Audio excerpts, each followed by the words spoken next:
아, 일단은 유튜브를 선택한 이유는요. 이제 인스타그램 같은 경우에는 그 당시 저한테 어떤 느낌이었냐면, 아, 저건 인플루언서가 되는 어떤 그런데 유리한 SNS라고 생각을 했었어요. 음, 그랬는데, 근데 저는 제가 생각하기에 세일즈를 잘하고 뭔가 누군가한테 무언가를 팔고 이러는 거에 대한 그때는 두려움이 있었거든요. 그래서 결국은 인플루언서가 돼도 누구한테 물건을 팔아야만 수익이 되는 이제 그래야만 된다고 생각을 해서 음, 인스타그램보다는 그냥 누군가가 제 영상만 봐줘도 수익이 될 수 있는, 그러니까 딱히 무언가를 팔지 않아도 되는 채널이 뭐가 있을까 해보니까 그때 가장 핫했던 게 유튜브였어요. 음, 그래서 유튜브를 시작하게 됐죠. 근데 이제 동기부여학과 채널 명에 대해서 말씀해 주셨는데 그 하필 왜 동기부여 관련된 카테고리를 에, 선정을 했냐 그거잖아요. 근데 동기부여학과 하기 전에도 되게 많은 걸 시도하긴 했었어요. 예를 들어서 팝송을 부르는 컨텐츠도 있었고 특히 메인으로 했던 거는 억강이라는 채널이 있었어요. 거기에서는 이제 대한민국 역사, 관광지 소개 이제 이런 것들을 다뤘었거든요. 에, 근데 그런 거를 하다 보니까 아 정말 오랫동안 지속해야 되는 일이고 내 흥미에 맞는 일이어야 된다라는 생각이 들었거든요. 다시 말씀드리면 흥미가 떨어진 거죠, 중간에. 맞아요. 에. 예.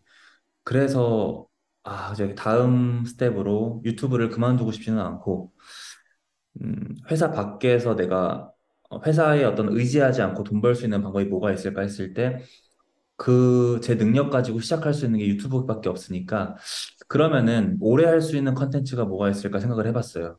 음, 그게 제가 자기 개발도 좋아하고 이제 국내 어떤 영상보다도 해외에서 선진 문화를 이제 학습을 하는 게 되게 앞서갈 수 있는 방법 맞아요. 아닐까라는 생각이 많이 있었거든요, 그때도. 그래서 그러면 그 내용을 번역을 해서 가져오자라고 생각을 했는데 이미 그런 채널들이 많더라고요.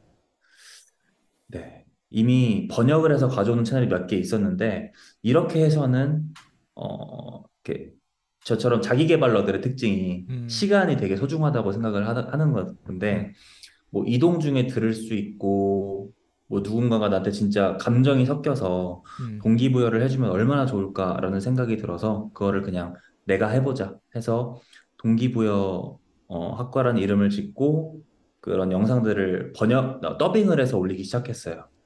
네. 근데 이제 아무래도 흥미 위주이고 제가 또 공부하면서 할 수 있는 컨텐츠다 보니까 이렇게 오랫동안 지속할 수 있었던 것 같습니다. 오, 좋아요. 내가 흥미가 없는데 그러면 시작했던 계기는 뭐였어요? 원래는 어떻게 보면 이게 음, 기존에 했던 거는 흥미가 없어서 다음 레벨로 생각하고 다음 것들을 뭔가 포기하진 말아야 되는 어떤 부분들을 끌고 가는 건 있을 것 같아요. 근데 그 네. 흥미가 없다는 게, 이게 흥미가 없는데 시작했을 땐 흥미가 있었어요, 혹시? 이렇게 하면 뭔가 동기가 있었을 것 같아요. 동기부여 학과가 뭐 처음이 아니었다면, 그럼 그때 그 시작에 있어서 뭔가 그 시작점의 포인트가 있었을 텐데 그게 뭐 때문에 시작하게 됐고 왜 그게 또 흥미가 없다는 걸 나중에 경험으로 발견했고 그리고 지금 채널에 대한 부분들을 연결했는데 그걸 다시 좀 풀어줬으면 좋겠어요. 되게 날카로운 질문 해주셨는데, 되게 날카로워요. 그 이유가 그때 당시에 저의 진로와 좀 관련이 있거든요. 그때는 제가 이제 영어도 좋아하고, 더 잘하고 싶고 이제 그런 것 중에 하나였는데 이렇게 해서 이거를 직업화할 수 있는 게 뭘까 생각해 봤더니 관광 가이드가 있더라고요. 관광 가이드. 근데 이게 시험을 치고 또 면접도 합격을 해야 되는 과정인데 시험을 떨어질 수도 있잖아요. 그죠? 물론 뭐 당연히 붙는다고 생각하고 열심히 해야겠지만 떨어질 수도 있지만 근데 그 과정에서 이렇게 그냥 연필 쓰고 암기하고 공부하는 방식이 너무 마음에 안 들었어요. 음, 그래서 차라리 어차피 면접으로 말을 해야지 붙는 시험이라면 유튜브로 이거를 말로 소개하고 사람들한테 또 관광지에 갔을 때 그냥 뭐 먹는 거 유명한 것만 보고 오는 게 아니라 그 지역에 대한 역사도 같이 알고 가면은 좋을 것 같다는 생각이 들었어요. 예. 음, 그래서 약간 어떻게 보면 보험 차원에서 유튜브를 시작을 했죠. 네. 시험 보기 전에 뭐 유튜브도 키우면서 만약에 시험 떨어지면은 유튜브를 또 하면 되는 거니까 음, 이제 그런 전략으로 인생 전략을 가지고 들어갔는데 이 관광에 대한 흥미가 떨어진 거죠, 중간에. 음, 그래서 이거를 시험을 치긴 쳤는데 시험 치고 합격까지 했는데 합격할 당시에는 진로를 그냥 뭐 이렇게 경영이나 물류나 무역 쪽으로 바꾼 상태였어요. 네. 음, 이왕 시작한 거는 끝내자 해서 끝내긴 했는데 그러면서 이 유튜브 채널에 대한 의미, 시작했던 의미가 사라지면 Y가 사라진 거죠, Y가. 음, 그렇게 하면서 또 이제 노력도 많이 들어가고 하다 보니까 이제 그만두게 됐습니다. 음, 네, 그렇게 그만두게 됐어요.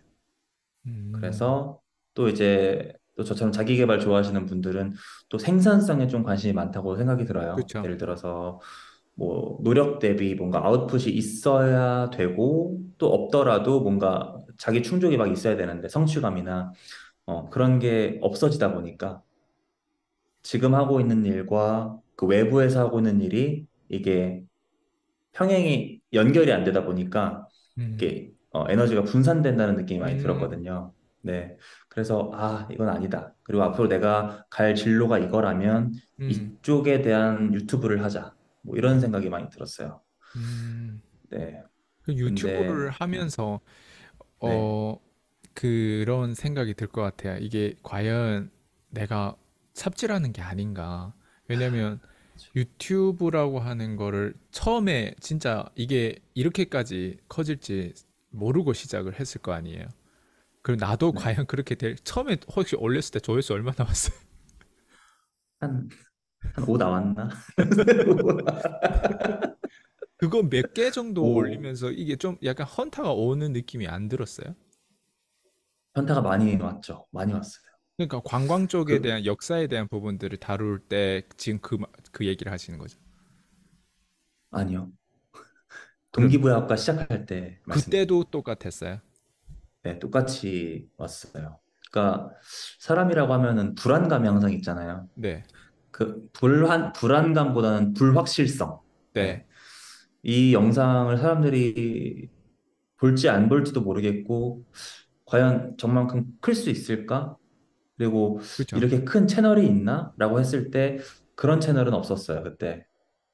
그리고 기존 영상들은 이렇게 자막을 달아놨었는데 저는 더빙을 해서 가버리니까 이런 또 케이스가 없는 거예요. 음, 그래서 이 불확실성 이게 컸었죠, 그 당시에.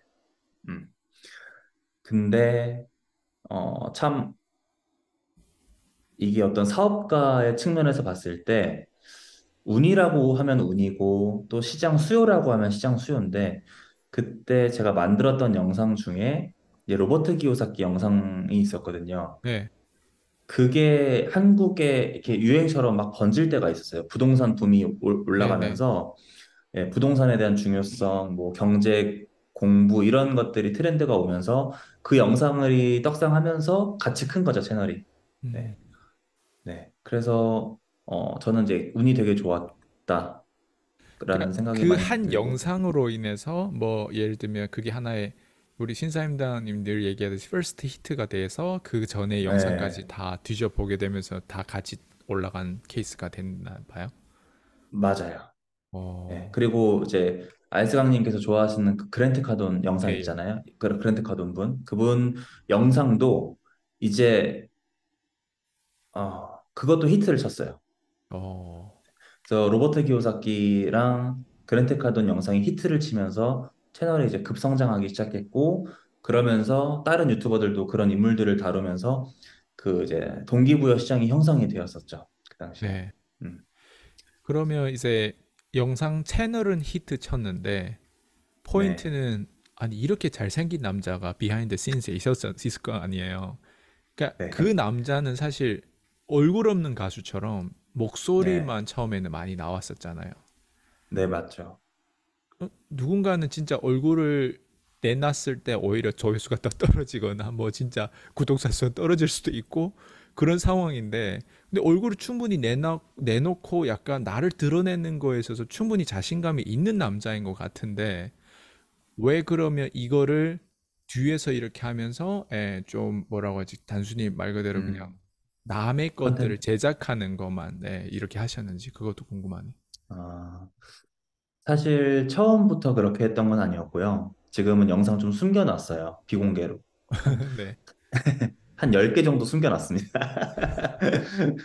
그때 이제 하다 보니까 사실 누가 내 이야기를 들을까?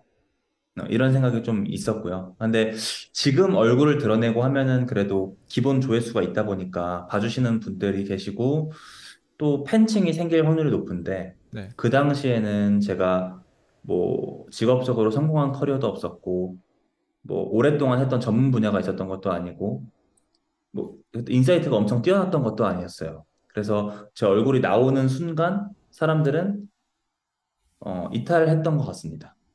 그 당시. 어, 예. 그래서 이 전략은 안 되겠다 해서 레버리지를 쓰자. 예, 레버리지를 쓸 때다, 초반에는.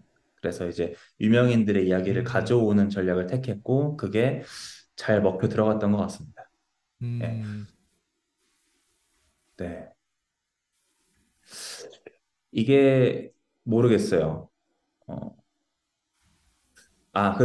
두 번째 이유도 되게 커요. 두 네, 번째 이유도 있는데, 얼굴을 드러내고 하다 보니까 자꾸만 이제 얼굴에 신경을 써야 되는 그런 비효율이랄까요? 예. 음, 예를 들어 오늘 눈이 엄청 부어 있고 피부에 음, 뭐가 났어요. 그러면은 이제 찍기가 어려운 거죠. 마음속에서. 이 음, 마음속에서 허락을 안 하는 거예요. 그래서 이 유튜브는 제가 보기에는 컨텐츠를 많이 자주 찍어놔야 되는 플랫폼인데 이렇게 브레이크가 자꾸 걸리면 채널 성장에 좀 어려움이 있다. 그리고 세 번째 이유는 댓글이 달렸을 때 아파요. 달렸을 음, 때 얼굴을 내놓고 한 상태에서 댓글을 받으면 아파요. 근데 얼굴을 숨긴 상태에서 그냥 이렇게 방어막이 하나 있는 거죠. 그 아, 상태는 덜 아파요. 그래서 그때는 제가 뭐 마인드나 멘탈 같은 게 강하지도 않았고, 그랬기 때문에 그 세 박자가 맞아서 얼굴을 가린 채로 진행하지 않았나. 어, 네.